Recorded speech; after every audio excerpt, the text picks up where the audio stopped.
Okay.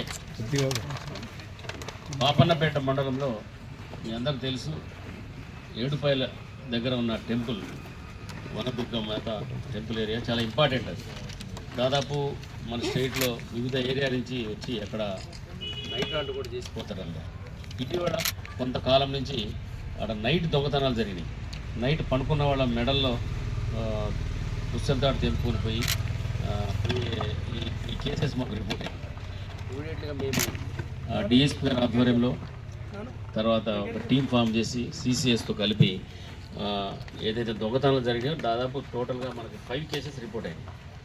5 cases కూడా ఏంటంటే మెడల్లో ladies మెడలో ఉన్న బంగారు గొలుసు తీసుకొని పోయే గ్యాంగ్ ఇది. వీళ్ళని నిన్న పట్టుకోవడం జరిగింది. పట్టుకొని వాళ్ళని ఇంటరాక్షన్ చేస్తే దాదాపు 7 పర్సన్స్ దీంట్లో ఇన్వాల్వ్ అయ్యారు. వీళ్ళందరూ కూడా ఈ హత్తూర మండలం కౌడుపల్లి, తర్వాత కుల్చార, శంకరంపేట, అల్లదుర్గ, వీళ్ళందరూ పాత కేసులో దొంగలు వీళ్ళంతా చాలా దొంగతనాలు చేసినారు. వీళ్ళందరూ దాదాపు 13 కేసెస్లో ఇన్వాల్వ్ ఉండి వీళ్ళందరూ కేసులు కూడా ఒప్పుకోవడం జరిగింది.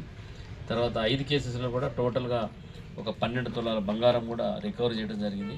వాళ్ళందరికీ కూడా ఇప్పుడు మనం ఇది కోర్టులో ప్రొడ్యూస్ చేసి ఎవరి దగ్గర నుంచి పోయిందో వాళ్ళకి ఇవ్వడం కూడా జరుగుతుంది. ఇది అయితే దీంట్లో ఎందుకంటే ఇప్పుడు లేడీస్కి చాలా సెంటిమెంటు, తర్వాత ఒంటి మీద ఉన్న బంగారం పోతే చాలా ఫీల్ అవుతారు వాళ్ళు. దీని మీద మేము చాలా కృషి చేసి మా డిఎస్పీ గారు, సిఐ, తర్వాత మా ఎస్ఐ గారు, తర్వాత సిసిఎస్ టీము, ఇన్స్పెక్టర్ వీళ్ళందరూ కూడా దీంట్లో ఇంటాక్ట్ పట్టుకున్నాము. తర్వాత వాళ్ళు పట్టుకొని ఇంటరాక్ట్ చేస్తే వీళ్ళు పాత దొంగలు వీళ్ళందరూ కూడా ఇప్పుడు మనం కోర్టులో ప్రొడ్యూస్ చేయడం జరిగింది. తర్వాత ఎందుకంటే ఇప్పుడు టెంపుల్ దగ్గరికి బయట నుంచి బాగా పబ్లిక్ వస్తారు కాబట్టి వాళ్ళకి భద్రత కల్పించే విషయంలో పోలీస్ డిపార్ట్మెంట్ ప్రత్యేకమైన శ్రద్ధ తీసుకుంది. ఓన్లీ జాతర టైమే కాదు, ఉత్తప్పుడు కూడా నైట్ టైం పెట్రోలింగ్, తర్వాత అక్కడ అన్ని సీసీ కెమెరాలు అన్ని పనిచేసే విధంగా ప్లాన్ చేసుకొని సర్ప్రైజ్గా చెకింగ్ కూడా చేస్తున్నాం. ఇక్కడ చాలామంది వాళ్ళకి తెలియదు, వచ్చి ఇక్కడ ఏదో బాగుంటుందని టెంపుల్లో ఒక భక్తి భావంతో వచ్చి నైట్ హాల్ట్ చేస్తారు వీళ్ళందరూ. అట్లాంటి టైంలో దొంగతనం అయితే అది ఏమైందంటే బ్యాడ్ ఇంపాక్ట్ పోతుంది, పబ్లిక్లో కూడా ఒక టెంపుల్ దగ్గర పోతే దొంగతనం అయిందనే ఫీలింగ్ ఉంటుంది.